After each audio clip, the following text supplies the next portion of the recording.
আল্লাহর নবী বলছেন কিয়ামত দুই ধরনের, মান মাতা ফাকাদ কামাত কিয়ামাতুহু, যখন যে ব্যক্তি মরে যায় সাথে সাথেই তার কিয়ামত কায়েম হয়ে যায়। এটাকে বলা হয় কিয়ামতে সুগরা। সুগরা মানে ছোট কিয়ামত। আরেকটা হবে কিয়ামতে কুবরা, ইসরাফিল আলাইহিস সালাম যেদিন সিংহায় ফুৎকার দিবেন ওইটাকে বলা হয় কিয়ামতে কুবরা, ওইটা বড় কিয়ামত। তাহলে সমষ্টিগত কিয়ামত কায়েম হবে আরো পরে, ঠিক আছে, কিন্তু ব্যক্তিগত কিয়ামত কায়েম হইতে একটা সেকেন্ড তাও লাগতে পারে। আমি এই চেয়ারে বসেছি, উঠতে পারবো তার গ্যারান্টি নাই। আপনি ওয়াজ শুনতে আসছেন, বাড়িতে যেতে পারবেন তার কোনো গ্যারান্টি নাই। ফিরোজ শাহ গান গাচ্ছিলেন, 1 মিনিটের নাই ভরসা, সঙ্গ হবে রং তামাশা, দম ফুরাইলে বন্ধু চক্ষু বুঝিলে। ও গানটা গাইতেছিল মানুষকে শোনানোর জন্য, কিন্তু তার খবর আমি দেখে এসেছি মিরপুর শহীদ বুদ্ধিজীবীতে। গান গাইতে গাইতে স্টেজের ভিতরেই ঢলে পড়ে গেল মৃত্যুর কোলে, মৃত্যু হয়ে গেল স্টেজের ভিতরে। এই জন্য স্টেজের ভিতরে আমি আলোচনা করে বাড়ি যেতে পারবো এই গ্যারান্টি আমার নাই। আপনি এই জায়গায় বসে আছেন, বাড়ি যেতে পারবেন তার কোনো গ্যারান্টি নাই, সেটা ডাজেন্ট ম্যাটার। কিন্তু কথা হচ্ছে আলোচনা যখন করবে কোরআন হাদিস, কোরআন হাদিস, কোরআন সুন্নাহ, কোরআন সুন্নাহ থেকে রেফারেন্স দিয়ে দিয়ে আলোচনা করতে হবে, ঠিক কিনা বলেন? তাছাড়া এই যে আপনারা আসছেন, এই এলাকাটা প্রচুর ফ্যাক্টরি, কর্মব্যস্ত মানুষ, কেউ দোকান ফেলে, কেউ বাড়ির কাজ ফেলে, কেউ বাজার ফেলে, সব কাজ ফেলে এখানে আসলেন। 1 ঘন্টা 1.5 ঘন্টা আলোচনা করার পরে যদি কোনো লাভই না হয়, তাহলে এমন বক্তাকে কোনোভাবেই দাওয়াত দেওয়া যাবে না। আমি হুজুরের কথা বলতে গিয়ে এতক্ষণ কথা বললাম। হুজুর যখন কথা বলেন প্রত্যেকটা কথা কোরআন এবং হাদিস থেকে বলেন, এবং তিনি যখন কথা বলেন এই বয়সেও আলহামদুলিল্লাহ হুজুরকে আল্লাহ রাব্বুল আলামিন প্রতিদিন, আমরা তো একটা মাহফিল করে আর পারি না, বেশি করতে পারি না, হুজুর 2টা 3টে 4টে করে মাহফিল করেন। আল্লাহ রাব্বুল আলামিন আজকের যিনি প্রধান বক্তা মুফতি ওলিউল্লাহ রামপুরা দামাত বারাকাতুহুম, হুজুরকে হায়াতে তয়্যিবা দান করেন, পড়েন আমিন। হুজুরের দ্বীনি খেদমতগুলো কবুল মঞ্জুর করেন, পড়েন আমিন। জাযাকুমুল্লাহু খায়রান। স্পেশাল ধন্যবাদ জানাচ্ছি আজকের এই যুব সমাজকে। আজকের যুবকরা বিড়ি, সিগারেট, জুয়া, মদ, ইয়াবা, বিভিন্ন গুনায় জর্জরিত সেই যুবকেরা আজকের এই মাহফিলের জন্য মাসকে মাস তারা কষ্ট করেছে, দিনের পর দিন তারা ঘাম জড়িয়েছে। এই মাদ্রাসার যিনি মুহতামিম সাহেব আছেন, তিনি সহ এখানে যারা কমিটিরা আছেন, কেউ বা টাকা পয়সা দিয়ে, কেউ বা শ্রম দিয়ে, কেউ বা মেধা দিয়ে, কেউ বুদ্ধি দিয়ে, যে যেভাবে সহযোগিতা করেছেন, আজকে যারা আসলেন বসলেন, এটাও একটা সহযোগিতা। মাহফিলে যদি আপনারা সবাই না আসতেন এই মাহফিল সৌন্দর্য হতো না। আল্লাহ রাব্বুল আলামিন আজকের এই মাহফিলের উসিলায় দুনিয়াতে শান্তি, কাল কিয়ামতের ময়দানে বিশ্বনবী রাহমাতুল লিল আলামিনের সাথে জান্নাতুল ফিরদাউসের মেহমান যেন আমাদেরকে বানিয়ে দেন, সকলে পড়েন আমিন। ভূমিকা লম্বা না করে সরাসরি আমার আলোচ্য আয়াত বা সূরার দিকে যেতে চাই। কারণ হচ্ছে এখনো পুরোপুরি শীতের সময় আসে নাই। শীতের সময় আসলে পরে মোটামুটি একসাথে মিলেমিশে বসা যায়, কিন্তু গরমের সময় বেশিক্ষণ বসে থাকা অনেক কষ্ট, এখনো পুরোপুরি গরম যায় নাই। তো সেজন্য আসুন আল্লাহ রাব্বুল আলামিনের কোরআন থেকে সরাসরি আমরা আলোচনা শুরু করি, যে আলোচনা করলে পরে আল্লাহ রাব্বুল আলামিন আমাদেরকে ফামান যুহজিহা আনিন নারি ওয়া উদখিলাল জান্নাতা ফাকাদ ফাজ, আল্লাহ বলছেন সফল কাম তারা যারা জাহান্নাম থেকে বেঁচে গেল, যারা জান্নাতে চলে গেল। আমরা জাহান্নাম থেকে বাঁচতে চাই কি চাই না? জান্নাতে যেতে চাই কি চাই না? আল্লাহ রাব্বুল আলামিন যেন জাহান্নাম থেকে বেঁচে জান্নাতে যে আল্লাহ রাব্বুল আলামিনের সাথে আমাদেরকে সাক্ষাৎ করার তৌফিক দান করেন, পড়েন আমিন। আল্লাহ সুবহান মহিয়ান গরিয়ান রব্বুল ইজ্জত ওয়াল জালালের আলিশান দরবারে হৃদয়ের গভীর থেকে শুকরিয়া আদায় করছি যে মহান রব্বুল ইজ্জত ওয়াল জালাল আমাদেরকে মুসলিম বানিয়েছেন, রাহমাতুল লিল আলামিন নবীর উম্মত বানিয়েছেন এবং আজকের এই সময় পর্যন্ত আমাদেরকে হায়াতে তয়্যিবা দান করেছেন, কোরআনের এই মজলিসে আমাদের আসার বসার তৌফিক দান করেছেন। সেজন্য হৃদয়ের আবেগ অনুভূতি উজাড় করে আল্লাহ রাব্বুল আলামিনের প্রেমে মাতোয়ারা হয়ে সকলেই এক ঈশ্বরে সমস্বরে বলছি আলহামদুলিল্লাহ।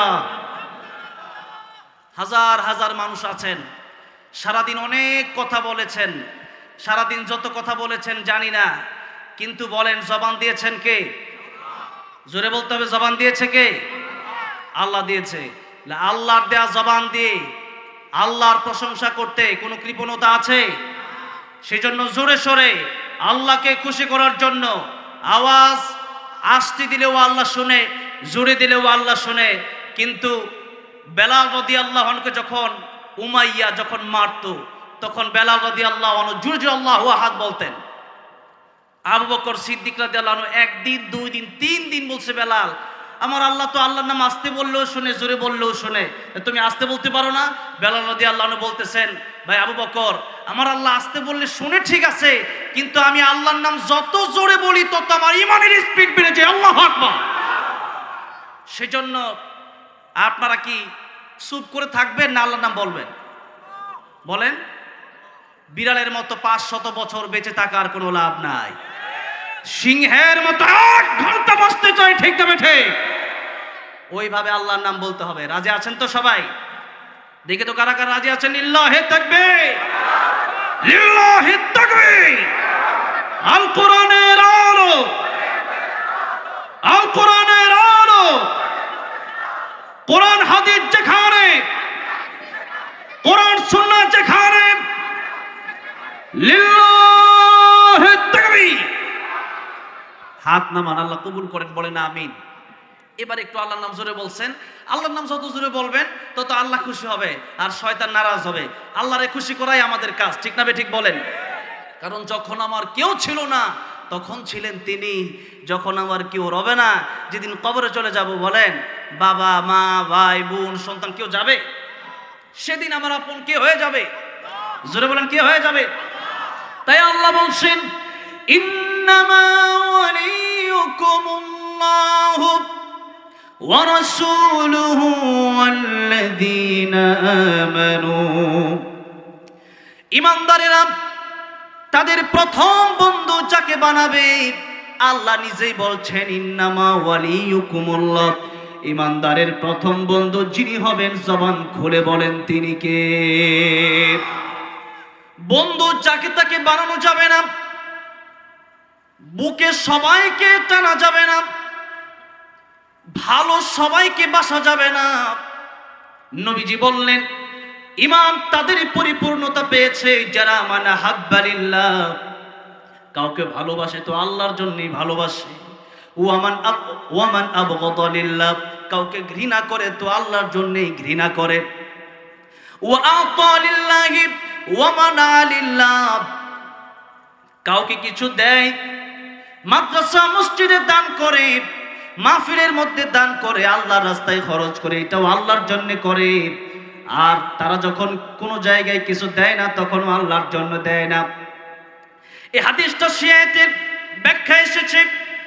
আল্লাহ বললেন, কুল ইন্না সালাতি ওয়া নুসুকি ওয়া মাহইয়ায়া ওয়া মামাতি লিল্লাহি রাব্বিল আলামিন। হে নবী, আপনি বলেন নিশ্চয়ই আমার নামাজ, নিশ্চয়ই আমার কুরবানি, আমার জীবন, আমার মরণ সবই হবে কার জন্য? আল্লাহর জন্য। আল্লাহর জন্য যখন সব করতে পারবেন, গোটা জীবনটা ইবাদত হয়ে যাবে। গোটা জীবনটা কি হয়ে যাবে? ইবাদত হয়ে যাবে। ইবাদত শুধু নামাজের নাম নয়, ইবাদত শুধু রোজার নাম নয়, ইবাদত শুধু কোরআন তেলাওয়াতের নাম নয়। কুলু লিন্নাসি হুসনা, মানুষের সঙ্গে হাসি মুখে কথা বলাটাও ইবাদত। দোয়া পড়ে ঘুমানোটাও ইবাদত। ঘুম থেকে উঠে আবার দোয়া পড়া, এটাও ইবাদত। ওয়াশরুমে যখন যাবেন, আল্লাহুম্মা ইন্নী আউযু বিকা মিনাল খুবুসি ওয়াল খাবাইস, দোয়া পড়ে যাবেন, ইবাদত হয়ে যাবে। আবার যখন বের হলেন, ডান পা দিয়ে বের হলেন, আর যখন বললেন গুফরানাকা আলহামদুলিল্লাহিল্লাযী আযহাবা আন্নিল আযা ওয়া আফানি, এরকম যখন প্রত্যেকটা কাজ আল্লাহর হুকুমে আর রাসূলুল্লাহ সাল্লাল্লাহু আলাইহি সাল্লামের তরিকায় করবেন, গোটা জীবনটাই আপনার ইবাদতে পরিপূর্ণ হয়ে যাবে। কিয়ামতের ময়দানে দেখা যাবে আমলের পাল্লা মিজানের মধ্যে নেক আমলের পাল্লা ভারী হয়ে যাবে, আপনি বুঝতেও পারবেন না। কিন্তু দুনিয়াতে আমরা এখন অনেক মানুষ আছে মনে করে নামাজটা ইবাদত, আপনি ব্যবসা করছেন ওইটাও ইবাদত, আবার চাকরি করতেছেন ওইটাও ইবাদত। ব্যবসা এমন একটা বিষয় যে রাসূলুল্লাহ সাল্লাল্লাহু আলাইহি ওয়াসাল্লাম তিনিও নিজে অনেক বড় ব্যবসায়ী ছিলেন। আর নবীজি বলেছেন আল্লাহ রাব্বুল আলামিন 10% রিজিকের 9% রেখেছেন ব্যবসার ভিতরে। 9% কিসের ভিতরে রাখছেন? ব্যবসার ভিতরে। জন্য ব্যবসায়ী উদ্যোক্তা হওয়া ভালো।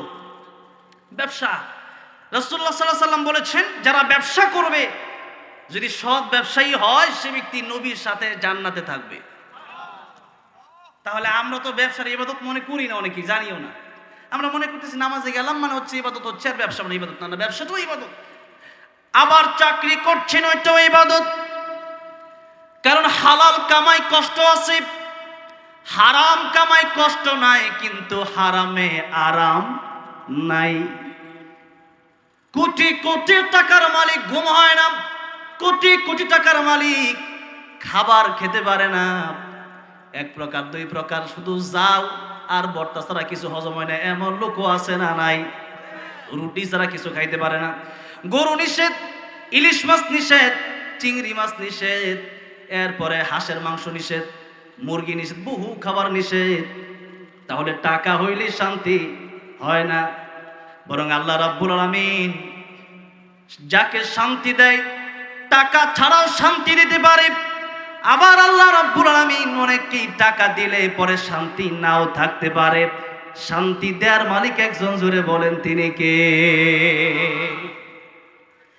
ভাইয়েরা আমার, বাবাজিরা আমার, সেজন্য আলোচনার শুরুতে আপনাদেরকে বলে দিলাম গোটা জীবনটা যদি আল্লাহর জন্য করতে পারেন জীবনটা কামিয়াব হয়ে যাবে।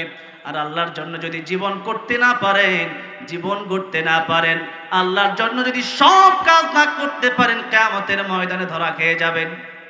সেই জন্য ইবাদত আমাদের মনে রাখতে হবে। মুসলমানের ঘুমটাও ইবাদত হবে, মুসলমানের ব্যবসাটাও ইবাদত হবে, মুসলমানের চাকরিটাও ইবাদত হবে, মুসলমানের রিক্সা চালানোটাও ইবাদত হবে, মুসলমানের ভ্যান চালানোটাও ইবাদত হবে, মুসলমান হাঁটবে তাও ইবাদত হবে, মুসলমান বসে থাকবে তাও ইবাদত হবে, মুসলমান মসজিদে যাবে তাও ইবাদত হবে, মুসলমান বাথরুমে যাবে তাও ইবাদত হবে, মুসলমান খাবে তাও ইবাদত হবে, মুসলমান ঘুমাবে তাও ইবাদত হবে। করতে হবে আল্লাহর হুকুম আর রাসূলুল্লাহ সাল্লাল্লাহু আলাইহি ওয়াসাল্লামের তরিকায়। এইজন্য আপন যদি বানাতে চান, আল্লাহ রাব্বুল আলামিন বলছেন আপন বানাতে চাইলে এক নম্বরে আমি আল্লাহ রাব্বুল আলামিনকে তোমরা আপন বানাও। কারণ যখন তোমাদের কেউ ছিল না তখন আমি আল্লাহ রাব্বুল আলামিন মায়ের পেটের ভিতরে খাবারের ব্যবস্থা করেছে। আবার যেদিন কবরে চলে যাবে, সেই কবরে যাওয়ার পরে এই পৃথিবীর কোন আপন লোক কবরে যাবে না, আমি আল্লাহ রাব্বুল আলামিন তোমার পাশে চলে আসব। ও বান্দারে, আমি আল্লাহ রাব্বুল আলামিন তোর কবরটারে জান্নাতের বাগান সেদিন বানিয়ে দেব। তাহলে আল্লাহ রাব্বুল আলামিনকে কাছে, আল্লাহ রাব্বুল আলামিনকে কাছে নেওয়ার, আল্লাহ রাব্বুল আলামিনকে কাছে নেওয়ার সবচেয়ে সুন্দর সিস্টেম হলো ওয়াসজুদ ওয়াকতারিব। যত সিজদা দিবেন তত আল্লাহর কাছাকাছি হবেন। যত কি দিবেন? সিজদা। কিভাবে? তাহলে নামাজ ছাড়া না, নামাজ পড়ে, নামাজ পড়ে পড়ে যত সিজদা দিবেন, আর সিজদা দিবেন যত বলার অর্থ হলো সিজদা দিতে হবে এমন ভাবে যে আমি আল্লাহর কুদরতি কদমে সিজদা দিলাম, আল্লাহ রাব্বুল আলামিনের পা আমার কপালের নিচেই মুহূর্তে আছে। এই এমন খুশুর সাথে যখন নামাজ আদায় করবেন তখন এই নামাজ আপনাকে আল্লাহর সাথে নৈকট্য আপনার বাড়িয়ে দিবে, আল্লাহর কাছাকাছি আপনি হয়ে যাবেন। পড়েন সুবহানাল্লাহ। তাহলে নামাজ যখন আমরা পড়ি, সিজদা যখন দেই, একটা সিজদা একদিন তাহাজ্জুদ পড়ে দেখেন, আপনি শুধু ভাববেন যে আল্লাহ আমার সাথে আছে। আল্লাহ বলছেন ওয়া নাহনু আকরাবু ইলাইহি মিন হাবিলিল ওয়ারিদ, বান্দা তোর এত কাছে আমি, তোর যে শাহরগটা আছে এই রগের চাইতে, ঘাড়ের চাইতে আমি আল্লাহ তোর আরো বেশি কাছে। সুবহানাল্লাহ। তাহলে আল্লাহ রাব্বুল আলামিন আল্লাহর কুদরতি কদমে আমি সিজদা দিচ্ছি, এই চিন্তা যখন করবেন নামাজে মনোযোগ বেড়ে যাবে। নামাজে মনোযোগ বাড়ায় দেন, দেখবেন যত অসুখ আর যত বিপদ আসুক না কেন আপনি এরপর ধৈর্য ধরেন, আল্লাহ রাব্বুল আলামিন আপনাকে এমন শান্তি দান করবেন, এটা অন্তরের শান্তি, মানুষের উপরের শান্তি সব শান্তি না, সেজন্য অন্তরের শান্তি প্রয়োজন আছে। সেই জন্য নামাজের মাধ্যমে মানুষ মানসিক শান্তি লাভ করে। কিসের মাধ্যমে জুড়ে বলেন? নামাজের মাধ্যমে মানুষ মানসিক শান্তি লাভ করে। এই জন্য মানসিক শান্তি যদি চান নামাজে চলে যান, মানসিক শান্তি যদি চান মসজিদে চলে যান, মানসিক শান্তি যদি চান তাহাজ্জুদে আল্লাহর সামনে দাঁড়ায় যান। দাঁড়ানো যাবে তো? বিপদে পড়ে গেছেন নামাজে দাঁড়ায়া যান, কোনো কিছু প্রয়োজন নামাজে দাঁড়ায়া যান, একটা জুতার ফিতা ছিঁড়ে গেছে নামাজে দাঁড়ায়া যান। কারণ আল্লাহ রাব্বুল আলামিন বলেন আমার কাছে চাও, ইয়্যাকা না'বুদু ওয়া ইয়্যাকা নাস্তাঈন, আমার কাছে যত চাইবা আমি আল্লাহ খুশি হব। আর দুনিয়ার মানুষের কাছে একবার চাইলে, দুইবার, তিনবার চাইলে পরে রাগ হয়ে যায়। যেরকম ঠিক না ঠিক? সেজন্য চাইতে হবে কার কাছে? আল্লাহর কাছে। সিজদার মাধ্যমে আপনারা আল্লাহর কাছে চাইবেন। ভাইয়েরা, বাবাজিরা, আপনাদেরকে প্রথমেই বুঝালাম যে আল্লাহকে কাছে টানেন, আল্লাহ রাব্বুল আলামিনকে ভালোবাসেন, আল্লাহ রাব্বুল আলামিনের ভালোবাসা অন্তরে ঢুকান। এরপরে এবার আসুন আমরা সূরা মুলকের দিকে যাব। সূরা মুলকের প্রথম দুইখানা আয়াতে কারিমা আপনাদের সামনে আমি তেলাওয়াত করেছি। কয়খানা আয়াতে কারিমা? কোন সূরা? সূরাতুল মুলক। এই সূরাটি অত্যন্ত ফজিলতপূর্ণ সূরা। রাসূল করিম সাল্লাল্লাহু আলাইহি সাল্লাম বলেছেন, সূরা মুলক যারা প্রতি রাতে এশার নামাজের পরে তিলাওয়াত করবে কবরের আযাব থেকে আল্লাহ রাব্বুল আলামিন তাদেরকে রক্ষা দিয়ে দিবেন। কিয়ামতের ময়দানে সূরাতুল মুলক প্রতি রাতে যারা তিলাওয়াত করবে আল্লাহর সাথে সূরা মুলক ঝগড়া করবে ওই বান্দার জন্য যে বান্দা সূরা মুলক তিলাওয়াত করেছে। সে বান্দার অনেক গুনার কারণে যদি বান্দা জাহান্নামের দিকেও যায়, এরপরেও কোরআন শরীফের সূরা মুলক আল্লাহ রাব্বুল আলামিনের কাছে বলবেন, আল্লাহ রাব্বুল আলামিন সূরা মুলক আমি তো আপনার কালাম, আল্লাহর কোরআন কোনো মাখলুক নয়, গায়রে মাখলুক, আল্লাহর সরাসরি কথা। সেদিন সূরা মুলক প্রতি রাতে যারা তিলাওয়াত করবে সূরা মুলক আল্লাহ রাব্বুল আলামিনের দরবারে বলবে, আল্লাহ রাব্বুল আলামিন প্রতি রাতে যেই ব্যক্তি আমারে ভুলে নাই আজকের কিয়ামতের ময়দানে আমি সূরা মুলক তারে ভুলে যাব না। আল্লাহু আকবার। আল্লাহ বলবেন কোরআনের গুনাহ এত বেশি করেছে যার কারণে জাহান্নামে যাওয়ার উপযোগী হয়ে গিয়েছে। সূরা মুলক বলবে, আল্লাহ রাব্বুল আলামিন কি করেছে আমি জানি না, প্রতি রাতে সূরা মুলক যেহেতু পড়েছে আজকে যদি তাহলে তুমি জান্নাতে না যাও তোমার সাথে আমি ঝগড়া করা বন্ধ করব না। আল্লাহর কোরআন আল্লাহর সাথে ঝগড়া করার ক্ষমতা রাখে, মানে আল্লাহর কোরআন মাখলুক নয়, আল্লাহর কোরআন গায়রে মাখলুক, ডাইরেক্ট আল্লাহর কথা, আল্লাহর কালাম। যেরকম সুবহানাল্লাহ। সেজন্য কোরআন কিয়ামতের ময়দানে সুপারিশকারী হয়ে যাবে। বিশেষ করে রাসূল করিম সাল্লাল্লাহু আলাইহি সাল্লাম সূরা মুলকের কথা বলেছে, এই জন্য ওয়াজ বাকিটা শুনেন আর না শুনেন এতটুকু বাড়ি নিয়ে যাওয়া যাবে তো নাকি বলেন? তাহলে আজকে থেকে সূরা মুলক এশার নামাজ পড়ে, তাকে শুধু সূরা মুলক পড়লে হবে না, আগে নামাজটা পড়ে সূরা মুলক তেলাওয়াত করতে হবে। রাজি আছেন কারা কারা? দশজনে দেখেন তো। লিল্লাহি তাকবীর। আল্লাহ কবুল করেন, হাত নামান। তাহলে সূরা মুলক এটা হইল আলোচনার দ্বিতীয় ধাপ। এক নম্বর বলছিলাম দুনিয়ার সব কাজ করবো কার জন্য, এগুলো মনে রাখেন, যদি আবার লাস্টে সুযোগ পেতে আবার আপনাদেরকে ধরবো। যেহেতু মাহফিল আসছেন, কিছু যদি বাড়ি না নিয়ে যাওয়া যায় তাহলে তো লস। কি বলেন? নাকি মাহফিল হয়েছে, সুন্দর একটা মাহফিল, সামিয়ানা হয়েছে, এরপরে কিছু টাকা পয়সা মাদ্রাসা দিলেন, তাই তো লাভ না, লাভ তো নিজের কিছু নিয়ে যাওয়া লাগবে। তাহলে বলেন সূরা মুলক কি আপনারা তিলাওয়াত করার চেষ্টা করবেন ইনশাআল্লাহ? রাতে ঘুমান, 30টা আয়াত মাত্র। কয়খানা আয়াত? পুরা সূরার ভিতরে 3 পৃষ্ঠা, 30 খানা আয়াত। হ্যাঁ, 3 পৃষ্ঠার চেয়েও কম। হ্যাঁ, মাশাআল্লাহ। দাদা পড়ে মাশাআল্লাহ। হ্যাঁ, এই জন্যই কিন্তু বলতে পারছে যে, কারণ 3 নম্বর পৃষ্ঠাতে বেশি অর্ধেক, এরপরে শুরু হয়ে গেছে সূরাতুল কলাম, নুন ওয়াল কলামি ওয়া মা ইয়াসতুরুন, ওই সূরা শুরু হয়ে গেছে। তো সেই জন্য এই যে সূরা মুলক এটা 3 পৃষ্ঠাও না, 2.5 পৃষ্ঠা ধরতে পারেন, মাত্র 30 খানা আয়াত। আপনি যদি প্রতিদিন প্রতি রাতে তিলাওয়াত করেন তাহলে কিয়ামতের ময়দানে একটা সূরাই মানুষের নাজাতের জন্য যথেষ্ট হয়ে যাবে।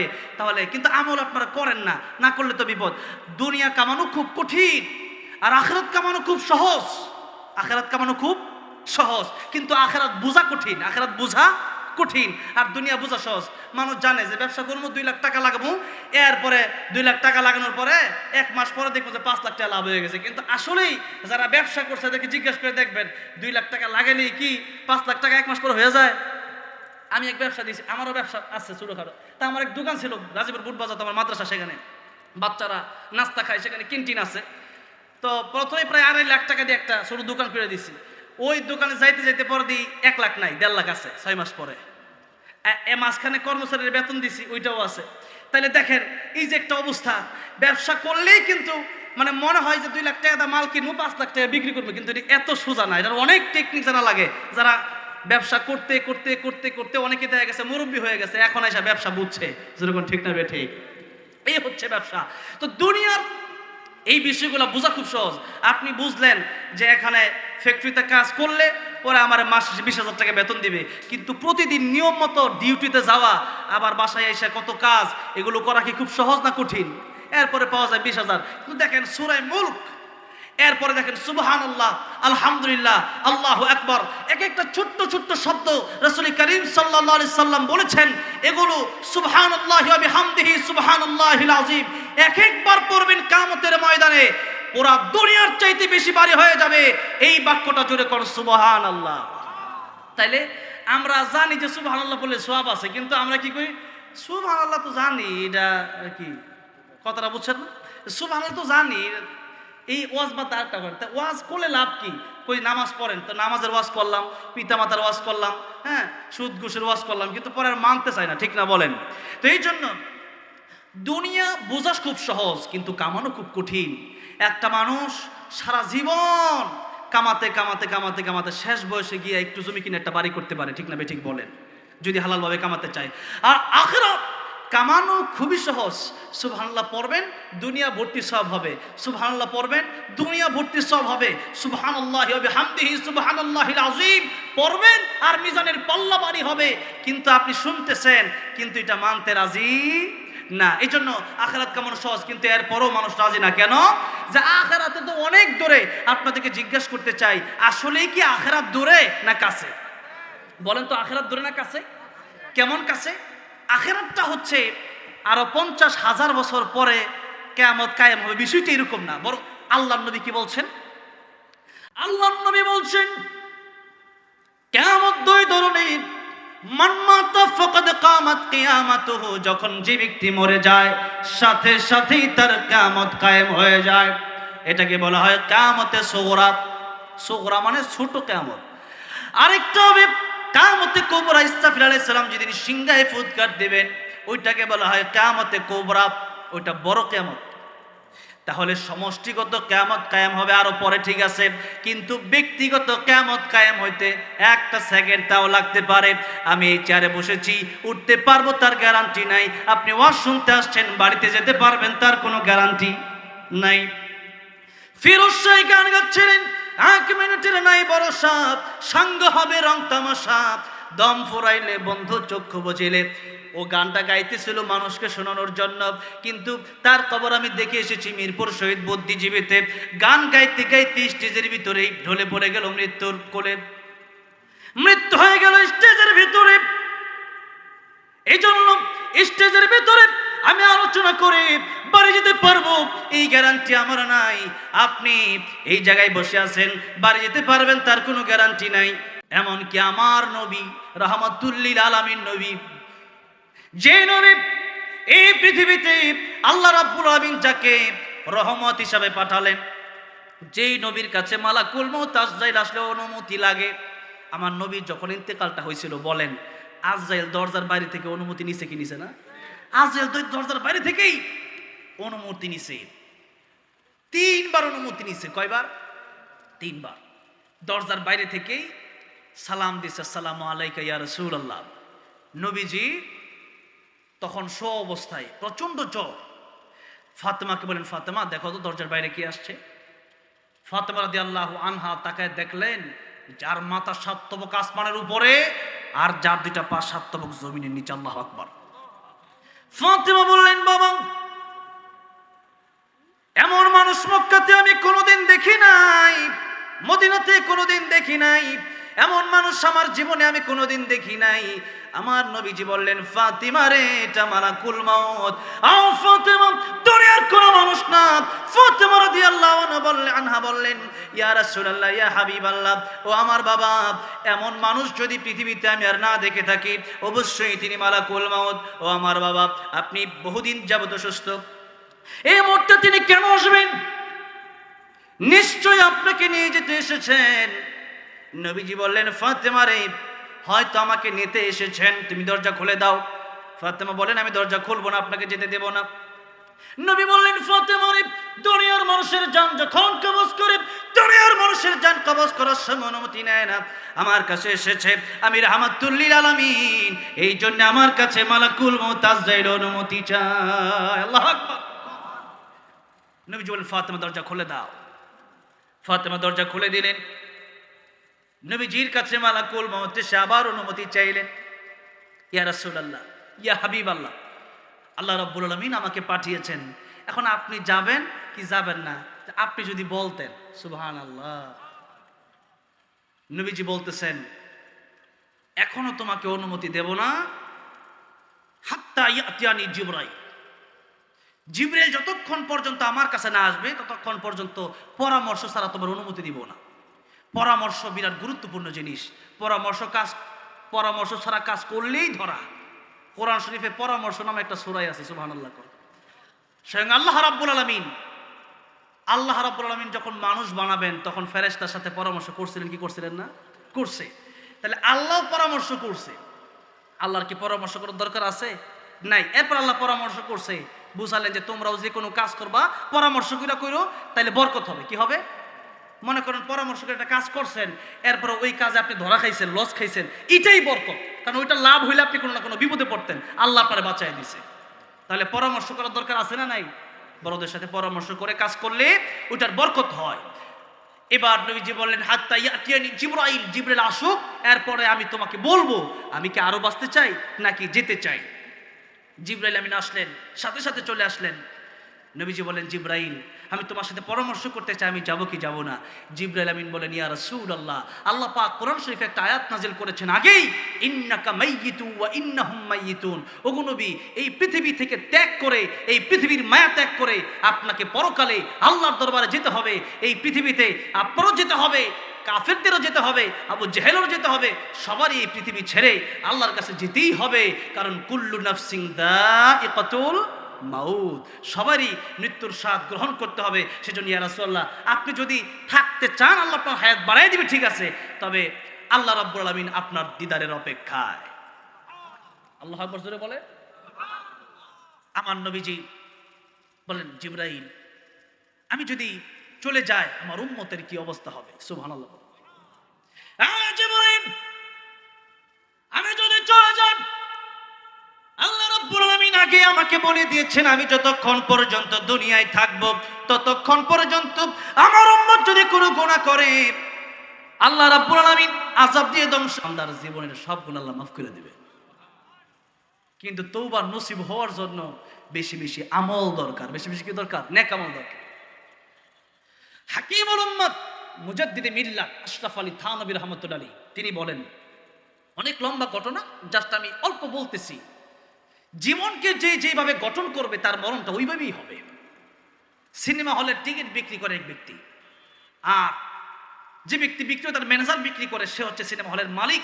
প্রতিদিন বিকারীকে জিজ্ঞেস করতো, টিকিট কিতনি বেচি হুই হাই, টিকিট কত বিক্রি করছো, আর কিতনে রাহা গয়া, আর কত টিকিট বাকি আছে, টিকিট কয়টা বিক্রি করছো সিনেমা হলের টিকিট, আর কয়টা টিকিট বাকি আছে বলো।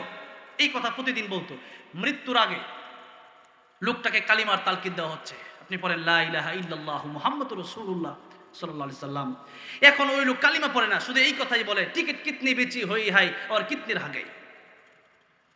ছেলেরা চলে গেছে আশরাফ আলী থানভী রাহমাতুল্লাহ আলাইহির কাছে, হুজুর কালিমার তালকিদ যতই দেই আমাদের বাবা ওইটা কি বলে, টিকিট কিতনি বেচি হই হাই আর কিতনি রাহা গই, টিকিট কয়টা বিক্রি করছো আর কয়টা বাকি আছে সিনেমা হলে। এখন আমার বাবা জবান দিয়ে যদি কালিমা না আসে, কবরে আমার বাবার কি উপায় হবে, হাসরে আমার বাবার কি উপায় হবে? হুজুর এখন কালিমা বের করার উপায় কি? হুজুর বললেন এখনো বেঁচে আছে বলে, হ্যাঁ এখনো মরে নাই। হুজুর ডেকে বললেন, এই মুহূর্তে সিনেমা হল বন্ধ কইরা মাদ্রাসা বানাও, কোরআনের তালিম দেওয়া শুরু করো, হতে পারে তোমার বাবার জীবনের পরিবর্তন হয়ে যেতে পারে। সাথে সাথে সিনেমা হল বন্ধ করে দেওয়া হলো, সেখানে কোরআনের তালিম চালু করে দেওয়া হলো। কোরআনের তালিম যেই জায়গায় চলে সেখানে আল্লাহর রহমত নাজিল হয়ে যায়। সুবহানাল্লাহ। এক একটা মাদ্রাসা, এই মাদ্রাসা এই এলাকার জন্য রহমত, বরকত। আশরাফ আলী থানভী রাহমাতুল্লাহ আলাইহি বললেন, সিনেমা হল বন্ধ করে যেহেতু মাদ্রাসা বানায় দিছো, কোরআনের তালিম যেহেতু শুরু হয়ে গেছে, এবার কালিমার তালিম দাও। কালিমার তালিম যেই মাত্র দিল এমনি শুরু হয়ে গেল, লা ইলাহা ইল্লাল্লাহ মুহাম্মাদুর রাসূলুল্লাহ সাল্লাল্লাহু আলাইহি সাল্লাম। কালিমা বের হয়ে গেল। জীবন যেভাবে কাটবে ওভাবে আপনার মরণ হবে, সে কথা চিন্তা করে জীবনটা ভালোভাবে পার করতে হবে। জীবনটাকে আল্লাহর রাস্তায় ব্যয় করতে হবে। জীবনের সময়টুকু আল্লাহর রাস্তায় দিতে হবে। এই সময় আমাদেরকে দান করেছেন কে? আল্লাহ। সামনে আসতেছে কথা, আপনাদের কষ্ট হচ্ছে? গরমের সময় একটু কষ্ট হয়তো হচ্ছে আপনাদের। তারপর আমি বেশিক্ষণ সময় লম্বা করব না। আমি যে কথাগুলো বলছিলাম যে আল্লাহ নবী সাল্লাল্লাহু আলাইহি সাল্লামের কাছে মালাকুল মাউত 3 বার অনুমতি নিলেন। এরপরে উম্মতের ফায়সালা শেষ হওয়ার পরে অনেক লম্বা ঘটনা, আল্লাহ নবীর কাছে আবার অনুমতি নিলেন। এই যে 3 বার, একবার নিল দরজার বাইরে থেকে, আরেকবার নিল জিবরাইল আমিন আসার আগে, আরেকবার নিল মৃত্যুর ঠিক আগে। এই যে 3 বার অনুমতি নিল, 3 বার অনুমতি নেওয়ার পর রাসূলুল্লাহ সাল্লাল্লাহু আলাইহি ওয়াসাল্লামের জান কবজ করা হলো।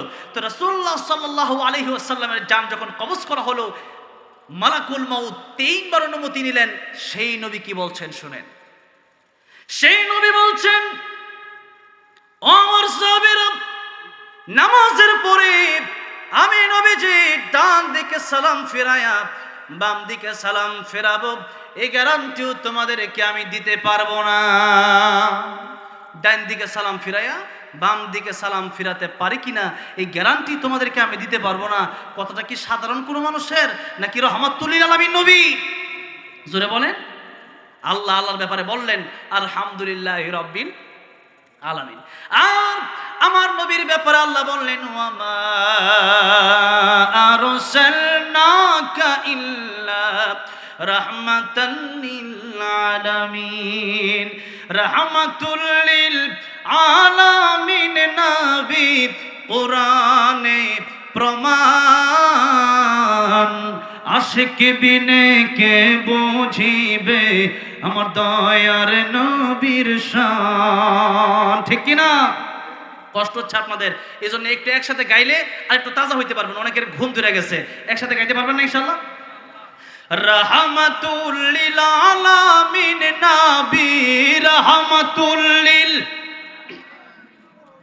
কোরআনে প্রমাণ, আশিক বিনে কে বুঝিবে আমার দয়ার নবীর শান। বলেন না, আশিক বিনে কে বুঝিবে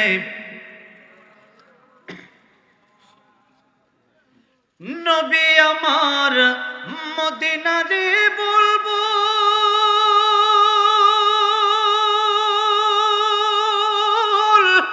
আমার আল্লাহ ভালোবেসে নামটি দিলেন মুহাম্মদ রাসূল। আল্লাহু আকবার।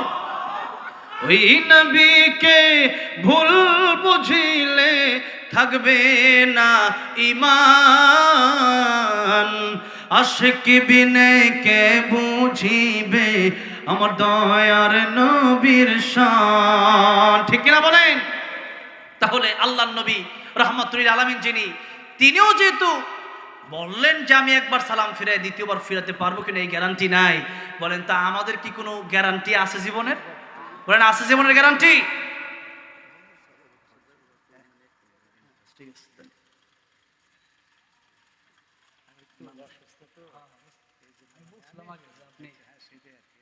একটা মাইক দেন একটু, এক মিনিট সমস্যা নেই। লা ইলাহা লা ইলাহা ইল্লাল্লাহ, লা ইলাহা লা ইলাহা ইল্লাল্লাহ মুহাম্মাদুর রাসূলুল্লাহ সাল্লাল্লাহু আলাইহি সাল্লাম। ভাইয়ের আমার, বাবাজির আমার, বলছিলাম সূরা মুলুক প্রতিদিন তিলাওয়াত করলে পরে কবর আযাব থেকে আল্লাহ রেহাই দিয়ে দিবেন। কিয়ামতের ময়দানে এই সূরা মুলুক আপনার জন্য জেরাকট করা শুরু করবে আল্লাহর সাথে, আল্লাহ থেকে জান্নাতে দেওয়া না পর্যন্ত তোমার সাথে আমার ঝগড়া চলতে থাকবে। তাহলে কি কোরআনের এই সূরা মুলুক আমরা প্রতিরাতে পড়ব তো ইনশাআল্লাহ? এবার আসুন সামনের দিকে যাই। আল্লাহ বলেন তাবারাকাল্লাযী বিয়াদিহিল মুলক। মুলক মানে হচ্ছে দেশ, রাষ্ট্র, রাজত্ব। আল্লাহ রাব্বুল আলামিন বললেন বরকতময় সে আল্লাহ যার হাতে ক্ষমতা, যার হাতে রাজত্ব, তাম পৃথিবীতে যা কিছু আছে আল্লাহ বললেন সবকিছুর মালিক আমি আল্লাহ। বললেন সবকিছুর মালিক কে? আর আমরা হইলাম সে আল্লাহর গোলাম। এই তোমরা এখানে বসো, কথা বলো না, ঠিক আছে? পাগড়ি পাইছো আজকে, হাফেজ হইছো, নিবা না? আচ্ছা ঠিক আছে, কথা কেউ না, কথা বলা যাবে না।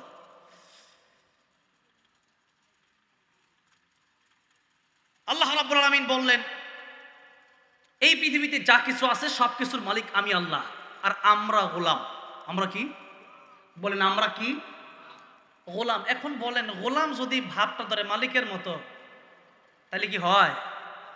গোলাম থাকবে গোলামের মতো, মালিক থাকবে মালিকের মতো। আল্লাহ রাব্বুল আলামিন বললেন আমি আল্লাহ রাব্বুল আলামিন যেহেতু মালিক আর তোমরা যেহেতু গোলাম, তাহলে এই গোলামির খাতায় তোমাদের নাম লেখাতে হবে, গোলামের মতো থাকতে হবে। আর যদি গোলাম নিজেকে মালিক মনে করে, যেমন ফেরাউন, যেমন নমরুদ, যেমন কারুন, তারা নিজেদেরকে মালিক মনে করেছে। শুধু তাই না, রাব্বুকুমুল আলা বলেছে ফেরাউন। এই যে মালিক মনে করছে, আল্লাহ রাব্বুল আলামিন পানিতে ডুবায় ধ্বংস করে দিছে। আবার নমরুদকে লেংরা মশা দিয়ে ধ্বংস করে দিয়েছে। তাহলে গোলাম সে নিজেকে মালিক মনে করতে পারবে না। কারণ এই যে জমিনে আপনারা বসে আছেন, বলেন তো এইটা কি কারো বাপ দাদার বানানো সম্পত্তি? অবশ্যই হয়তো আপনি, আপনার বাবা এখানে জন্মগ্রহণ করেছেন, এলাকা ভিত্তিক, সমাজ ভিত্তিক আপনি সম্পদ পাইছেন। কিন্তু বলেন তো এই যে এই মাটি অথবা মনে করেন এই গাছগাছালি, এগুলো কি পৃথিবীর কোনো মানুষ বানাইছে না আল্লাহ বানাইছে? আল্লাহ বলেন আমি আল্লাহ বানাইছি। তাহলে আমি আল্লাহ মালিক, তোমরা আমার গোলাম। গোলামি করবা জান্নাতে যাবা, গোলামি করবা না মালিক হয়ে যাবা। কিয়ামতের ময়দানে আমি আল্লাহর প্রশ্ন থাকবে। কি প্রশ্ন? আল্লাহ বলছেন কিয়ামতের ময়দানে আল্লাহ ডাক দেবেন লিমানিল মুলকুল ইয়াউম লিল্লাহিল ওয়াহিদিল কাহ্হার। কিয়ামতের ময়দানে আল্লাহ তাআলা ডাক দিবেন আজকের রাজত্ব কার? আল্লাহ নিজেই উত্তর দিবেন, কারণ উত্তর দেওয়ার মতো কেউ নাই, সবাই মরা। সবাই কি মরা? উত্তর দিবে কে?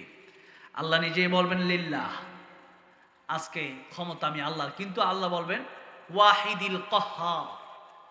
আল্লাহ বলবেন আজকে আমি আল্লাহই কেবলমাত্র ক্ষমতা, আমি আল্লাহই কেবলমাত্র মালিক আর কাহ্হার। আজকে আমি আল্লাহ অনেক শক্ত করে পৃথিবীর এই যেই মানুষগুলো মালিক দাবি করে চালাবো না। আইনে ফেরাউন, ফেরাউন কোথায়? আইনে নমরুদ, নমরুদ কোথায়? আইনে কারুন, কারুন কোথায়? এক এক করে সবাইকে আল্লাহ রাব্বুল আলামিন ধরবেন। যারা পৃথিবীতে ক্ষমতা পাওয়ার পরে যারা নিজেকে মালিক মনে করেছে, পৃথিবীতে ক্ষমতা পাওয়ার পরে যারা তাগুত হয়ে গেছে, পৃথিবীতে ক্ষমতা পাওয়ার পরে আল্লাহর আইন বাদ দিয়ে যারা পৃথিবীতে নিজের আইন কায়েম প্রয়োগ করতে চেয়েছে, আল্লাহ রাব্বুল আলামিন প্রত্যেককে সেদিন ডাক দিয়ে জিজ্ঞাসা করবেন তোমার সেই রাজত্ব আজ কোথায়? কোনো জবাব থাকবে সেদিন? থাকবে না। সেজন্য দুনিয়ায় যারা গোলামের মতো থাকবে যে আমি গোলাম, আমি মালিক নয়, কিয়ামতের ময়দানে আল্লাহ তাদেরকে কিভাবে ডাক দিবেন? একদিকে ডাক দিবেন না ফরমানগুলোকে, আরেক দিকে আল্লাহ ডাক দিবেন সত্যিকারের গোলাম যারা ছিল, সত্যিকারের বান্দা যারা ছিল, সত্যিকারের আবেদ যারা ছিল। আল্লাহ বলবেন ইয়া আইয়াতুহান নাফসুল মুতমাইন্না ইরজিই ইলা রাব্বিকি রাদিয়াতাম মারদিয়া ফাদখুলি ফি ইবাদি ওয়াদখুলি জান্নাতি। জান্নাতি। আল্লাহ সেদিন ভালো মানুষগুলোকে ডেকে বলবেন, ফাদখুলি ফি ইবাদি, গোলামদের মধ্যে দাখিল হও, সত্যিকারের গোলাম যারা, ওয়াদখুলি ফাদখুলি ফি ইবাদি ওয়াদখুলি জান্নাতি। আল্লাহ বলবেন আমার গোলামদের অন্তর্ভুক্ত হয়ে যাও, আর জান্নাতে চলে যাও। সেদিন আল্লাহ রাব্বুল আলামিন আব্দুল মানে গোলাম, এই গোলামদেরকে ডাক দিবেন। তার মানে আল্লাহর গোলামি যারা করেছে, এই পৃথিবীতে আল্লাহকে যারা মেনেছে, আল্লাহর ইবাদত যারা করেছে, আল্লাহর আইন যারা বাস্তবায়ন করতে চেয়েছে, আল্লাহ রাব্বুল আলামিন তাদেরকে বলবে তোমরা জান্নাতে যাও। আর যারা নিজেকে মালিক দাবি করেছে, এই কথা তাদের জন্য সেদিন গ্রহণযোগ্য হবে না।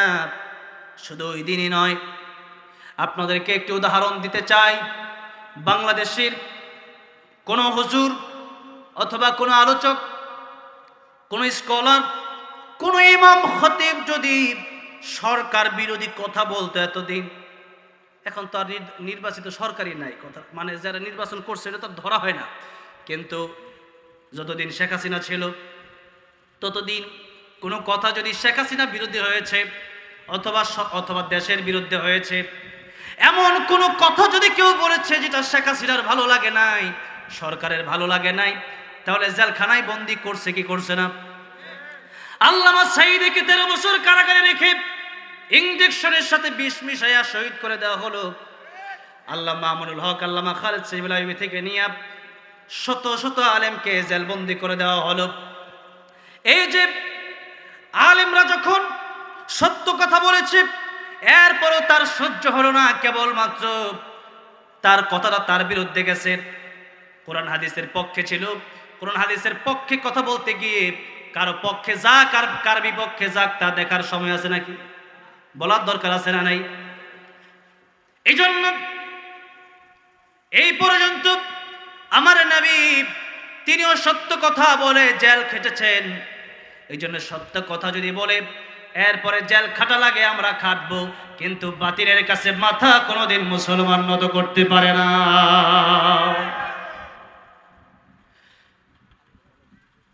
একটা দেশের সরকার যেমন নাকি কেউ যদি দেশদ্রোহী কথা বলে, কেউ যদি রাজাকার হয়ে যায়, তখন যদি কাউকে জেলে নেয় অথবা অনেক লোককে আবার দেশ থেকে বের করে দিত, যেমন মিজানুর রহমান আজহারি সহ অনেককেই দেশ থেকে সিস্টেম করে বের করা হয়েছে, কাজী ইব্রাহিম সাহেবকেও এই যে বের করে দেওয়া হলো দেশ থেকে।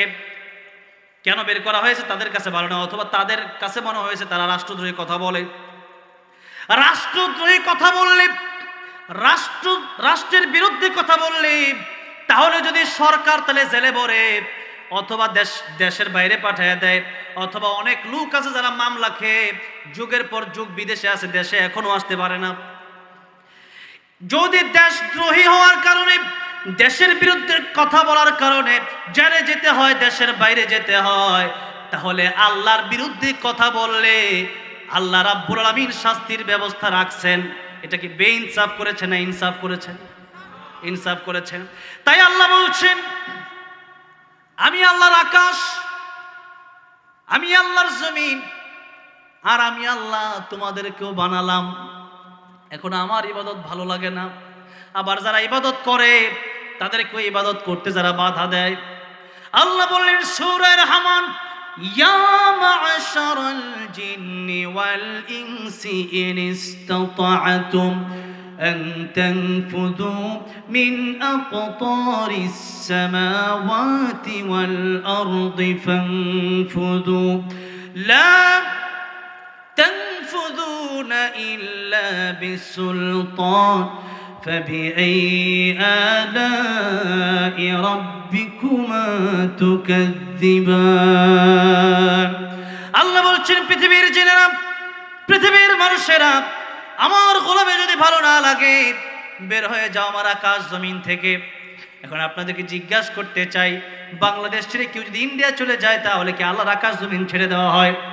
তাহলে ইন্ডিয়া কি মোদির নাকি? ইন্ডিয়া কার? আল্লাহর। আবার যদি কেউ আমেরিকা চলে যায়, লন্ডনে চলে যায়, মিডল ইস্টে চলে যায়, তাহলে কি আল্লাহর আকাশ জমিন ছাড়া হবে নাকি? আল্লাহর আকাশ জমিন ছাড়া হবে না। পৃথিবীতে যেখানেই জমিন সেখানেই আল্লাহর আকাশ, সেখানেই আল্লাহর জমিন। সেজন্য আল্লাহ রাব্বুল আলামিন বলছেন, আমার গোলামি ভালো না লাগলে আকাশ জমিন ছেড়ে চলে যাও। কিন্তু আল্লাহ ভালো করেই জানে আল্লাহর আকাশ জমিন ছেড়ে পৃথিবীর কোনো মানুষ কোথাও পালাতে পারবে না। বাবা মা দেখবেন মাঝে মধ্যে সন্তানকে ধমক দিয়ে বাড়ি থেকে বের করে দেয়। কি জন্য? সন্তান যখন কথা শোনে না তখন দেখবেন বাবা ধমক দিয়ে অনেক সময় বাড়ি থেকে বের করে দেয়, যে আমি, আমার কথা শোনোস না, জন্ম দিলাম আমি, খাওয়াই আমি, পড়াই আমি, বড় করলাম আমি, এখন আমার কথা শোনোস না, তুই বাড়ি থেকে বের হয়ে যা। ঠিক কিনা বলেন?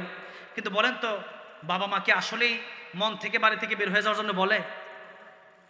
এটা এমনিই বলে। কেন বলে? যাতে করে এই ছেলেটা ঠিক হয়ে যায়। বাবার কাছে বলে, বাবা আর করবো না। ঠিক না? ঠিক কিনা বলে? আল্লাহ রাব্বুল আলামিন যেইভাবে বললেন, এই আকাশ জমিন ছেড়ে বের হয়ে যাও, আল্লাহ ভালো করেই জানেন যে বান্দা আকাশ জমিন ছেড়ে কোথাও যেতে পারবে না। তাই আল্লাহ বলছেন, লা তানফুযুনা ইল্লা বিসুলতান, আমি আল্লাহর আকাশ জমিন ছেড়ে তোমরা বেরোতে পারবে না। সুতরাং আমি আল্লাহর কোন কোন নিয়ামত তোমরা অস্বীকার করবে?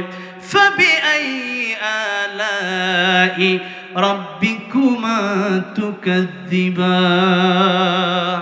আছে কি আল্লাহর কোন নিয়ামত অস্বীকার করার মতো আছে?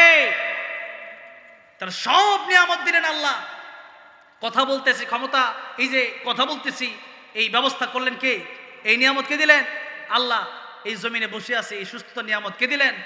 আল্লাহ। এইভাবে সব নিয়ামত আল্লাহই দিলেন। তাই আল্লাহ বলছেন, ওয়া ইন তাউদ্দু নি'মাতাল্লাহি লা তুহসুহা, আমার নিয়ামত গণনা করে তোমরা শেষ করতে পারবে না। তাই লা ইন শাকারতুম লা আযীদান্নাকুম, বেশি বেশি শুকরিয়া আদায় করো।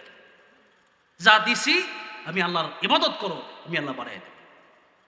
ভাইয়েরা আমার, বাবাজিরা আমার, তাহলে আল্লাহ আমাদের মালিক। এই পৃথিবীতে যতদিন বাঁচবো আমাদেরকে মনে করতে হবে আমরা আল্লাহর গোলাম। তবেই গোলাম হিসাবে কিয়ামতের ময়দানে জান্নাতে যাওয়া সম্ভব, আর আল্লাহর সাথে দিদার হওয়া সম্ভব। আল্লাহর সাথে, আল্লাহ জান্নাতে যাওয়ার পরে তার বান্দাদের সাথে দেখা করবে, যেরকম সুবহানাল্লাহ। এরকম কোরআনের মাহফিল আল্লাহ তৈরি করবেন। সেখানে অতিথি থাকবেন আমার নবী, সেখানে অতিথি থাকবেন দাউদ আলাইহিস সালাম। দাউদ আলাইহিস সালাম কোরআন থেকে তিলাওয়াত করবেন, আমাদের নবী কোরআন থেকে তিলাওয়াত করবেন।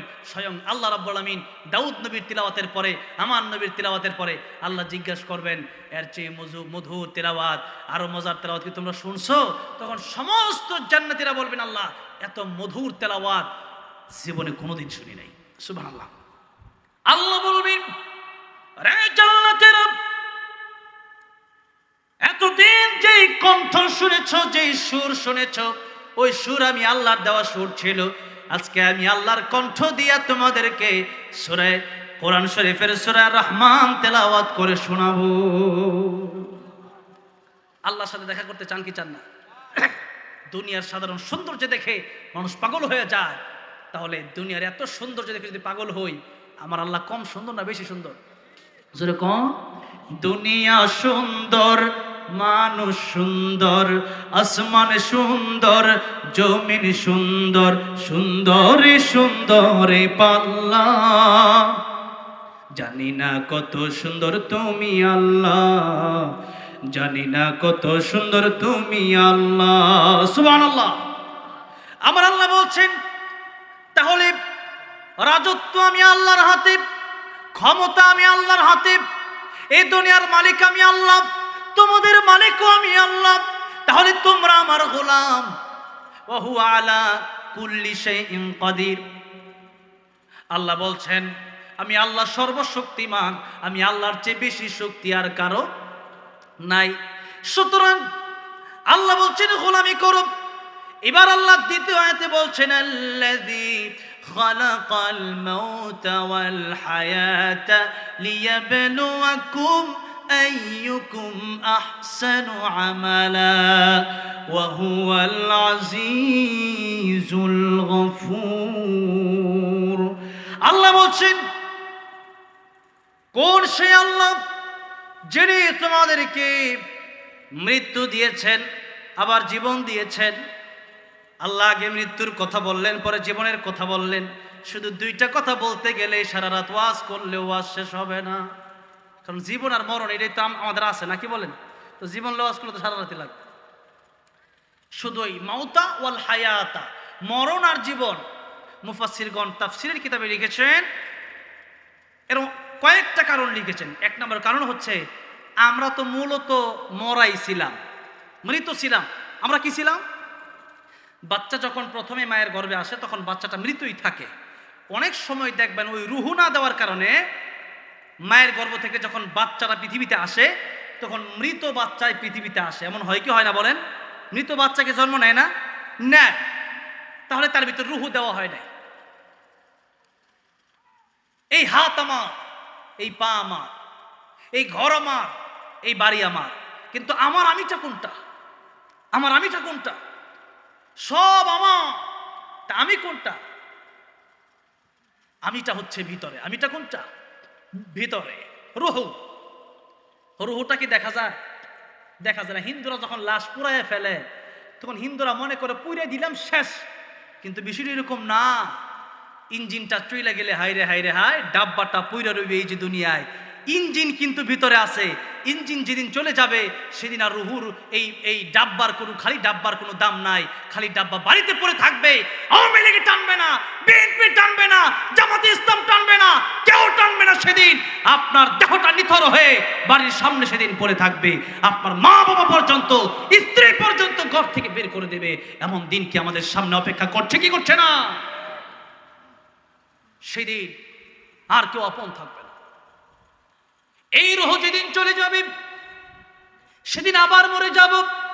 এই কথাটা আল্লাহ রাব্বুল আলামিন, আমরা যা আগে মৃত ছিলাম এখন আবার জীবিত আছি, আবার মৃত হয়ে যাব, আবার আল্লাহ জীবন দিবেন। এই কথাটা এভাবে আমি এখন যেভাবে বললাম এভাবেই আল্লাহ কোরআন শরীফে বলেছেন সূরা বাকারায়, কাইফা তাকফুরুনা বিল্লাহি وكنتم أمواتا فأحياكم ثم يميتكم ثم يحييكم ثم إليه ترجعون।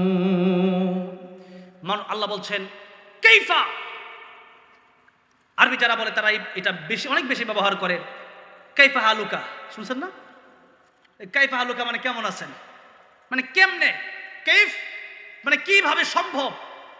আল্লাহ বলছেন কাইফা, কিভাবে, তাকফুরুনা বিল্লাহ, মানুষ আমি আল্লাহর সাথে নাফরমানি করে, অথচ হাল আতা আলাল ইনসান হাইরুম মিনাদ দাহর লাম ইয়াকুন শাইআম মাযকুরা। মানুষ তো ছিল না, মানুষ ছিল জিরো, আমি আল্লাহ তারে বানাইছি হিরো। মানুষের তো শক্তি ছিল না, এই মানুষ তো কথা বলতে পারতো না, এই মানুষ তাকে কিছুই বুঝতো না, জ্ঞান ছিল না, হাঁটতে পারতো না, চলতে পারতো না, কাজ করতে পারতো না, খালি ওয়াবা করে কাঁদতো। সেই মানুষকে এত সুন্দর চলার ক্ষমতা, কাজ করার ক্ষমতা, কথা বলার ক্ষমতা দিলেন কে? আল্লাহ বলছেন আমি আল্লাহ দিলাম। আর পরবর্তীতে কিছু মানুষ আমি আল্লাহর কোরআনের বিরোধিতা করে, মাদ্রাসা বিরোধী হয়, মসজিদ বিরোধী হয়। আল্লাহ বলেন কাইফা, কিভাবে সম্ভব। সন্তান যখন মা বাবার সাথে বেয়াদবি করে তখন বাবা মা বলে কিভাবে সম্ভব রে, আমার ছেলে আমারটা খায় আমার সাথে বেয়াদবি করে, কত বড় বেয়াদব। আল্লাহ বলতেছেন কাইফা তাকফুরুনা বিল্লাহ, আমি আল্লাহ না তোরে বানাইছি আর তুই কাইফা, কিভাবে, তাকফুরুনা বিল্লাহ, আমি আল্লাহর সাথে নাফরমানি করছ, এটা কিভাবে সম্ভব হয় তোর দ্বারা। এবার আল্লাহ বলছেন কুনতুম আমওয়াতান ফাআহইয়াকুম, ও বান্দারে তুমি তো ছিলা মৃত, আমি আল্লাহ তোমার জীবন দিলাম।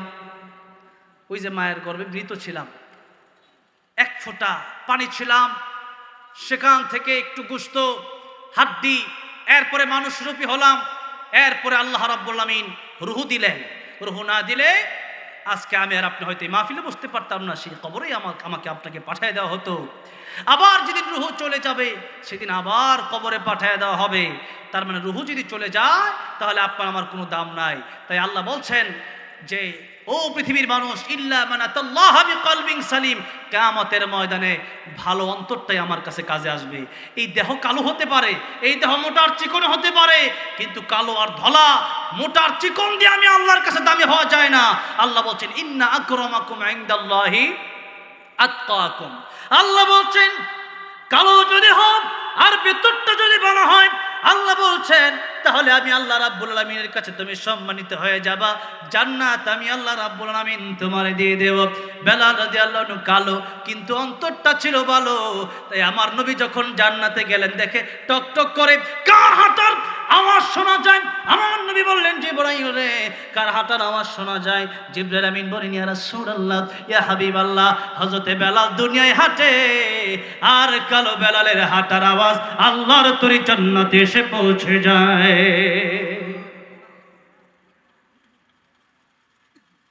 কালো বেলাল, লুকমান হাকিম কালো, কিন্তু সূরা লুকমান কোরআন শরীফে আছে না নাই?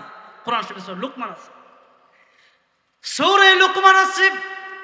লুকমান আলাইহিস সালামের নাম আল্লাহ নিলেন ওয়াইদ ক্বালা লুকমানু লিবনিহি ওয়া হুয়া ইয়াইযুহু ইয়া বুনাইয়া লা তুশরিক বিল্লাহ ইন্নাশ শিরকা লাযুলমুন আযীম। হে আমার সন্তান, শিরিক করো না। শিরিক পৃথিবীতে সবচেয়ে জঘন্য অপরাধ। পৃথিবীতে সবচেয়ে বড় গুনার নাম যদি জিজ্ঞাসা করা হয় তাহলে বলবেন শিরিকের গুনাহ। কিসের গুনাহ? শিরিকের গুনাহ। কিন্তু বড় দুঃখ হয়, বড় আফসোস হয়, আমাদের দেশের কিছু নেতা মাঝে মাঝে মন্দিরে গিয়ে দুর্গার পক্ষে কথা বলে কিছু ভোটের জন্য, ঠিক না বেঠি? সেই নেতা আওয়ামী লীগের, বিএনপি নয়, জামাতে ইসলামের নেতাও যদি রোজার পূজা একসাথে বলে এটা আমরা মেনে নেব না। আপনি কোন দলের নেতা সেটা আমরা দেখব না। যদি নেতা আল্লাহ বিরোধী হয়, নেতা যদি শিরকের পক্ষে কথা বলে, সেই নেতাকে ভোট দূরের কথা জাতীয়ভাবে বয়কট করা হবে। কিসের নেতা? আপনি মুসলমান হয়েছেন, আল্লাহকে চেনেন না, আপনি দুর্গাতে গিয়া পরে শিরিক করতেছেন। আল্লাহ রাব্বুল আলামিন সবচেয়ে নাফরমান ব্যক্তি আপনি। একজন স্বামী যখন তার স্ত্রীকে বিয়ে করে, স্ত্রী যদি অন্য কোনো ছেলের সাথে করে স্বামী যেমন কষ্ট পায়, আর স্ত্রীকে তো বিয়ে করে এনেছে, আর আমার আল্লাহ তো আপনাকে সৃষ্টি করেছেন, তাহলে স্বামী যদি ওই স্ত্রীর কারণে কষ্ট পায়, যে স্ত্রী আরেক ছেলের সাথে ঘুরে, তাহলে পরকিয়া করার কারণে যদি স্বামী কষ্ট পায়, আমার আল্লাহ আমাকে আপনাকে এত মায়া ভালোবেসে মায়া করে দয়া করে বানালেন, সে আল্লাহকে বাদ দিয়া যদি ওই মূর্তির পক্ষটা নিয়ে কিছু ভোটের জন্য, তাহলে আল্লাহ কষ্ট পাবে কি পাবে না? এই জন্য প্রিয় নেতা যারা আছেন, নেতা হতে হবে। কোরআনের পক্ষে যদি কাজ করেন, আল্লাহ রাব্বুল আলামিন আপনাকে নেতা না বানালেও আপনাকে সম্মানিত করে রাখবেন। আর কোরআন বিরোধী যদি হয়ে যান, তাহলে আপনি যত কিছুই করেন না কেন, আপনার বিপদ একদিন নেমে আসবে। 16 বছর মানুষ ভাবে নাই যে হাসিনাকে তাড়ানো সম্ভব হবে, কিন্তু সেটি একদিনেই সম্ভব হয়েছে। সেদিন আমি বলবো শুধু দুনিয়ার কোনো মানুষের ইচ্ছা ছিল না, আমার আল্লাহ রাব্বুল আলামিন তাকে অপমানিত করেছেন। তাহলে আমি বলবো যে হ্যাঁ, এই যে আমাদের ধর্মমন্ত্রী আছেন, উনিও দেখছি মাঝে মধ্যে পূজায় যাচ্ছে। তো একটা হচ্ছে পূজায় দীর্ঘ সময় বসে থাকা, আরেকটা হচ্ছে যে না, পুলিশ দিয়া তাকে পাহারা দেওয়া বা নিযুক্ত করে রাখা, সেটা ভিন্ন কথা। কিন্তু সেখানে যাওয়ার পরে লম্বা সময় বসে তারা নাচতেছে, আপনি দেখতেছেন, এটা আমার পছন্দ হয় নাই। সেজন্য নেতা হতে হবে 10 পাক্ষিক না, 1 পাক্ষিক নেতা হবে। ইসলামের জন্য লড়বো, দেশের জন্য লড়বো, তবে নিজের ধর্ম বিক্রি করে নয়, বরং ধর্ম ঠিক রেখে পড়ে দেশের জন্য লড়বো। তা যদি নেতা বড় নেতা হতে পারে হবো, না হতে পারলে নাই। এটার ভিতরে আল্লাহ পাক আমার জন্য কামিয়াবি রেখেছেন, ঠিক না বেঠিক?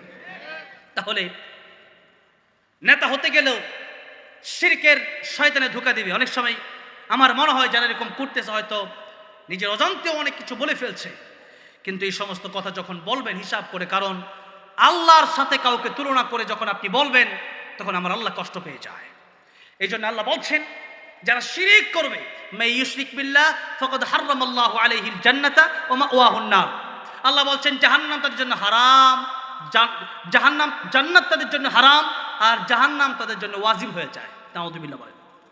তাহলে শিরিক নিয়ে অনেক লম্বা আলোচনা, তো শিরিকের আলোচনা আল্লাহ রাব্বুল আলামিন কোরআন শরীফে অনেক জায়গায় করেছে।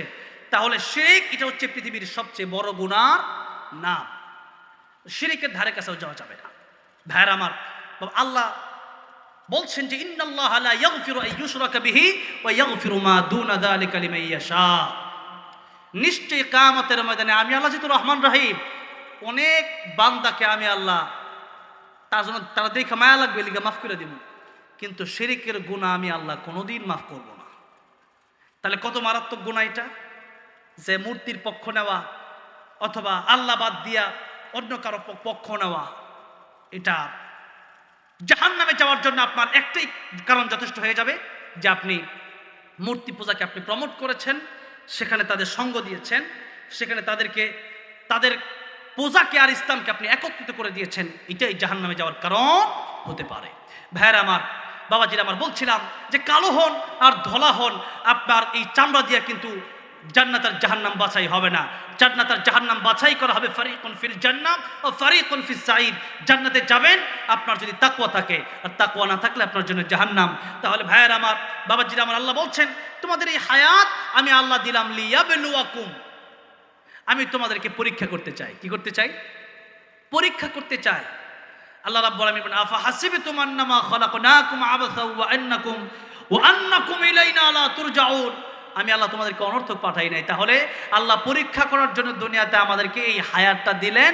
এবার আল্লাহ বলতেছেন তোমাদেরকে আবার মরতে হবে। সুম্মা ইউমিতুকুম সুম্মা ইউহয়িকুম, আল্লাহ বললেন সুম্মা ইউমিতুকুম, আবার মরবা, সুম্মা ইউহয়িকুম, আবার জীবন দেব, সুম্মা ইলাইহি তুরজাউন, আমি আল্লাহর কাছে সব হিসাব দিতে হবে। সেই হিসাবের জন্য দুনিয়াতে যা করবেন সেই হিসাবটা কিয়ামতের ময়দানে আল্লাহর দরবারে দিতে হয়। এই চিন্তা যদি কেউ করে, আমারে কেউ দেখে না, আমারে আমার আল্লাহ দেখে, তাহলে দুনিয়া ঠিক হতে রে পুলিশের দরকার হয় না। আল্লাহর ভয়ে যতটুকু মানুষ ভালো হয়, পুলিশের ভয়ে আর রেবের ভয়ে মানুষ তত ভালো হয় না। ঠিক না ঠিক? এই জন্য আল্লাহ বলছেন ওয়াজ মাহফিল করা দরকার। কে বলতেছেন? আল্লাহ বলতেছেন। কেমনে? আল্লাহ বলতেছেন ফাযাক্কির ইন্নামা আনতা মুযাক্কির। নবীজিকে বলতেছেন আপনি ওয়াজ করেন। কি করেন? ওয়াজ করেন, নসিহত করেন। এই ওয়াজ নসিহত দরকার কেন? এই মানুষ যেন আল্লাহর কোরআনের পথে আসে। লাস্তা আলাইহিম বিমুসাইতির। নবীকে আল্লাহ বলছেন ওগো নবী, আপনি তো শাসক না যে আপনি তারে মাইর দিবেন। কারণ অনেক সময় দেখা যায় সুর ডাকাত জেলখানায় যাওয়ার পরে আবার সুর দেখবেন জেলখানায় যাওয়ার পর ডাকাত দিয়ে বের হয়, এমন অনেক ঘটনা আছে। আর এমনও ঘটনা আছে আপনি টঙ্গীর ইস্তেমার ময়দানে গেলে এমন অনেক লোককে দেখতে পারবেন। এরপরে আপনাদের এলাকায় অনেক লোক থাকতেও পারে যে আপনি দেখবেন যে আলোচনা শোনার পরে আগে ছিল সুর ডাকাত নামাজ পড়তো না, এখন ভালো হয়ে গেছে। আমার লোক আছে না নাই?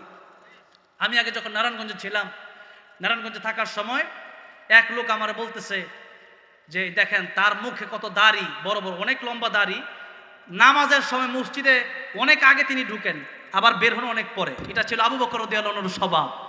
তো ওনাকে দেখে আমার খুব ভালো লাগতো। তো উনি বললেন যে হাফিজুর রহমান সিদ্দিকী সাহেবের আলোচনা শুনে এই লোক আগে ডাকাইতা ছিল, এখন সে 5 ওয়াক্ত নামাজি হয়ে গেছে। শুধু নামাজি না, তারা দেখলে মনে হয় যে সে একজন আল্লাহর ওলি। জোরে কোন সুবহানাল্লাহ। কার আলোচনা কোন দিকে কাজে লাগে বলা যায় না। এই জন্য আলোচকরা যখন আলোচনা করে তখন তাদের ভালো জিনিসটা আপনারা নেওয়ার চেষ্টা করবেন। অনেক সময় কিছু আলোচক আছে স্লিপ অফ টান অনেক কিছু বের হয়ে যায়। সেজন্য যেমন আমির হামজা সাহেব কয়েকদিন আগে রাসূলুল্লাহ সাল্লাল্লাহু আলাইহি ওয়াসাল্লামের ব্যাপারে একটা কথা বলতে গিয়ে তিনি বললেন, মানে সাংবাদিক বলে ফেললেন। তো আমির হামজা সাহেবের সাথে আমার অনেকবার দেখা হয়েছে। ইদানিং কয়েকদিন আগে আমি উমরাতে গিয়েছিলাম, সেখানেও আমার সাথে সৌদি আরবে দেখা হয়েছে। তো সেখানে যাওয়ার পরে আমাকে লোকটাকে দেখে আমার মনে হলো লোকটা খুবই মানে সরল সহজ, এবং লোকটা খুবই মানে তাকে এমন টর্চার করা হয়েছে যাতে করে তার শারীরিক এবং মানসিক সে অসুস্থ হয়ে পড়েছে। এই জন্য আমি ওনাদেরকে মাঝে মধ্যে বলি, যারা বড় বড় আলোচকরা আছেন তাদের সাথে প্রায় আলোচকদের সাথে আমার দেখা হয়, আমি ওনাদেরকে বলি আপনারা এত চাপ নিয়েন না যে ফজরের পরে এক মাহফিল, জোহরের পরে এক মাহফিল, আসরের পরে এক মাহফিল, এরপরে এই মাগরিবের পরে এক মাহফিল, এশার পরে এক মাহফিল, এত চাপ নিয়েন না। এরপরে হয়তো আপনাদেরকে জোর করে ধরবে, এরপরও বেঁচে থাকতে হবে। আমি আজকে মাহফিল করতেছি, আগামী 3 দিন আমার খালি, এরপরে আবার মাহফিল আছে ঢাকা খিলক্ষেতে। তো বেশি মাহফিল করলে আলোচকদের মানে অনেক সময় দেখা গেছে যে তাদের প্রেশার পড়ে যায়, তখন কথা একটা বের হয়ে যায় আর কি। তো সেই জন্য কথা যদি বের হয়ে যায়, উনি আবার সরিও বলেছেন, আল্লাহ রাব্বুল আলামিন ওনাকে জাযায়ে খায়ের দান করেন, বলেন আমিন। তো সরিও বলেছেন, মাফও চেয়েছেন। উনি বলেছেন তাহাজ্জুদেও মাফ চেয়েছি। আলেমদের সমালোচনা করার প্রয়োজন আমি মনে করি না। আমি আলেমদের সমালোচনা আমি সহজেই আমি মাহফিলে করার চেষ্টা করি না। অনেক আলোচক আছেন যে কথা বললেই, কিছু আলোচক এমন গিয়ে কাউকে কাফের, কাউকে গাঁজাখুর, কাউকে মদখুর, নানান ধরনের কথা বলছেন। যারা বলছেন তাদেরকেও আমি চিনি, কিন্তু আমি বলবো এই সমস্ত কথার মাধ্যমে তো সাধারণ জনগণের ভিতরে এটা আরো ঝামেলা সৃষ্টি হচ্ছে, ভালো কিছু বয়ে আনছে না, ফায়দাজনক হচ্ছে না। ভাইয়ের আমার, বাবাজির আমার, সেই জন্য আলোচক যারা আছেন, যেহেতু এখানে এত মিডিয়া, সেই জন্য বলছি, এটা আপনারা এই কয়েক হাজার মানুষের শুনছেন না, এটা কালকে দেখবেন লক্ষ লক্ষ মানুষ শুনতেছে এই আলোচনাগুলো। তাহলে আমি ওনাদেরকে বলবো যে আপনারা প্রেশার কমা, যেহেতু অনেকেই মাজলুম আলেম, আমি দেখছি যারা মাজলুম এদেরকে আবার দাওয়াত বেশি দেয় মানুষ, ঠিক না? মাজলুম আলেমদেরকে দাওয়াত বেশি দেয়, তখন তারা চাপে পড়ে যাইতে হয়। কিন্তু আপনারা বিশেষ করে তাদের সাথে যারা থাকেন, তারা এই ব্যাপারটা খুব শক্তভাবে দেখবেন, মাহফিল নিতে হলে খুব আস্তে ধীরে মাহফিল নেন। কারণ আমিও এখানে আসার আগে, এই যে সূরা মুলুকের কথা বলতেছি না, আমি আসার আগে আমি আল্লামা জুবায়ের আহমদ আনসারী রহমতুল্লাহের একটা কিতাব, একটা তাফসীরের কিতাব আমি পড়ে পড়ে এখানে আসছি, যাতে করে আমি কিছু কথা, ভালো কথা বলতে পারি।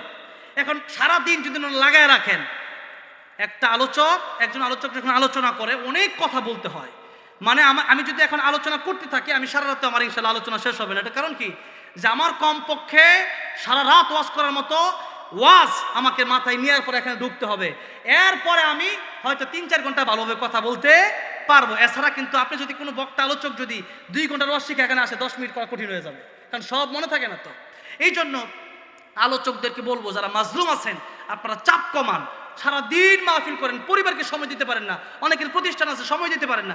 আমি আমার মাদ্রাসায় আমার দিনের আমি চাই যে 24 ঘন্টার ভিতরে যেন আমি 14-16 ঘন্টা যেন মাদ্রাসায় সময় দিতে পারি, বাচ্চাদেরকে সময় দিতে পারি, এই চিন্তা আমি করি। কারণ এরা আমার চিরস্থায়ী হতে পারে, তাদের কারো উসিলা আমার নাজাতের ফয়সালা হতে পারে। এই জন্য আলোচকদেরকে বলবো আপনারা এই চাপ কমান, প্রয়োজনে দিনে একটা মাহফিল করেন অথবা 2 দিনে একটা মাহফিল করেন। কারণ আপনাদের এই চাপ নিয়ে যদি মাহফিল করেন, আপনারা মানসিকভাবে আরও সুস্থ হয়ে যাবেন, অনেকের মধ্যে অনেক কিছু বের হয়ে যায়। এই জন্য আলোচকরা মাহফিলটা একটু গুছানোর চেষ্টা করেন, আশা করি আপনাদের এই সমস্ত কথাবার্তা বের হবে না ইনশাআল্লাহ। ভাইরা আমার, বাবাজিরা আমার, আপনারা বলবেন যে এত কথাগুলো আপনি না বললেই হয় কেন, যে আপনার তা তো বয়সে বলো, তারা তাদেরটা বুঝবে না। আমি তাদের সাথে চলতেছি আলহামদুলিল্লাহ, যতদিন ওয়াজ করতেছি, এটা আমিও একটা, আমার ভিতরে একটা বুঝ আছে। আলোচনা যখন বেশি করে ফেলি তখন মানসিকভাবে নিজেরা অসুস্থ হয়ে যায়, জন্য মাহফিল বেশি করি না। আমি চাই যেন রাতে একটা মাহফিল করতে পারি, মানুষকে একটা মাহফিলের জন্য সময় বেশি দিয়ে যেতে পারি। এখন আমার আরেকটা মাহফিল থাকলে আমি খালি কোনো রকম আপনাদেরকে ধুয়ে দৌড় দিতাম, ঠিক না? এখন কথা হইলে আপনার উড়েন আর যান, আমি কিন্তু আছি, ঠিক না? ঠিক বলেন মাশাআল্লাহ, লিল্লাহি তাকবীর। অনেকে আবার ঘুম ধরতেছে, লিল্লাহি তাকবীর। আমার ভাইরা, আমার বাবাজিরা, তাহলে এবার আসুন, আল্লাহ বললেন যে আমি আল্লাহ রাব্বুল আলামিন তোমাদেরকে পরীক্ষা করার জন্য হায়াত এবং মউত দিলাম। আমি আল্লাহ দেখতে